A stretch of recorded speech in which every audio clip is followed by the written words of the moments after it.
Currently, people are asking lots of questions. They are wondering, what are we really eating, especially when it comes to poultry farming and its products? They're wondering, what are we really feeding on? And me too, I used to have those kind of questions. I used to think, like, what do we really feed on?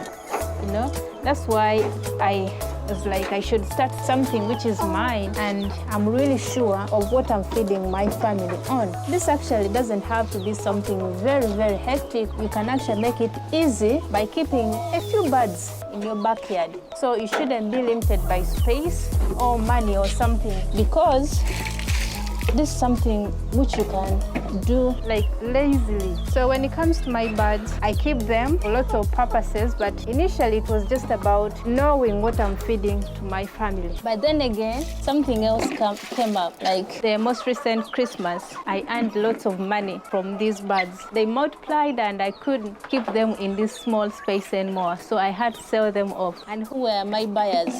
They were my neighbors. They were, you know, one of them actually made a comment, was like, I want to buy from you because I know what I'm buying and I know what you're feeding your birds on. So how do I make sure that this doesn't become something hectic and something like really tiresome, like something which is inexpensive? Like I said, people are living a deliberate life. They want to cut down on some of the costs and some of the things that cost a lot in their homes. And when it comes to poultry farming, that should be feeds. So I was able, or I'm handling feeds like very, very well by feeding my birds on materials that are readily available.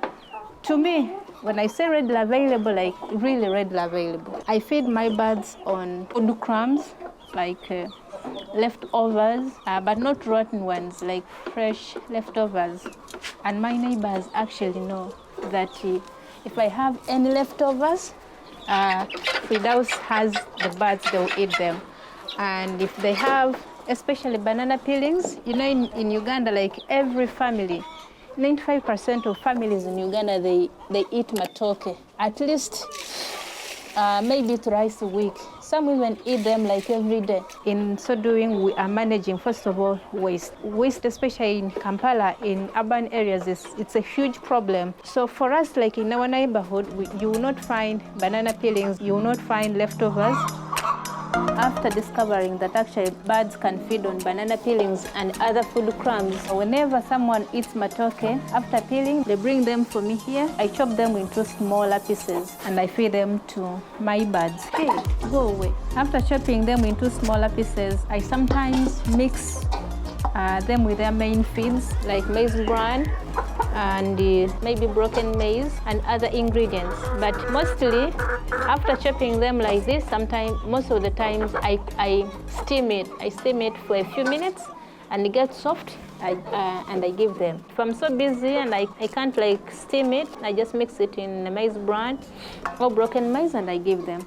Now, these banana peelings actually contain carbohydrates. They're very good for our birds. In the long run, I'm cutting down on the feeding costs, but this is also organic. I mentioned that people are living a deliberate life. They want to know, what are we feeding on? Because whatever these birds feed on, it has a direct impact on whatever we consume. Chopping these things into smaller pieces can be hectic, and you know, sometimes it damages the hand, the fingers. You can do this by using a chopping board. You can put them like on the chopping board and start chopping them into smaller pieces. But in the future, like if I really scale up, I'll be thinking of making a machine that can chop these things into smaller pieces. This is charcoal dust. It's very good in preventing coccidiosis and diarrhea in birds and so many other diseases. It's also a great dewormer. I actually stopped vaccinating my birds. I stopped giving them medicine. I depend on these organic materials. So this is broken maize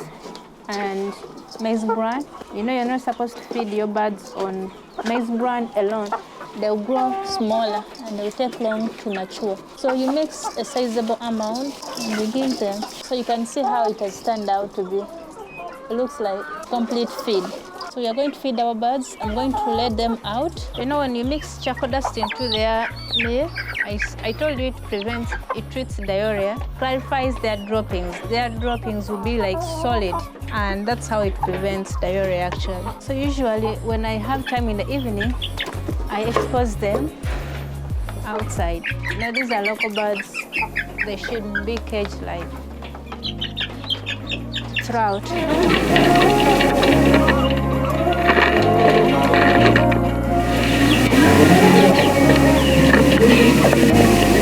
Keeping this small flock in my backyard has sparked a lot of ambition and lots of ideas in my mind. And I'm telling you, 2025, I have bigger plans and I can't wait to share all of them with you.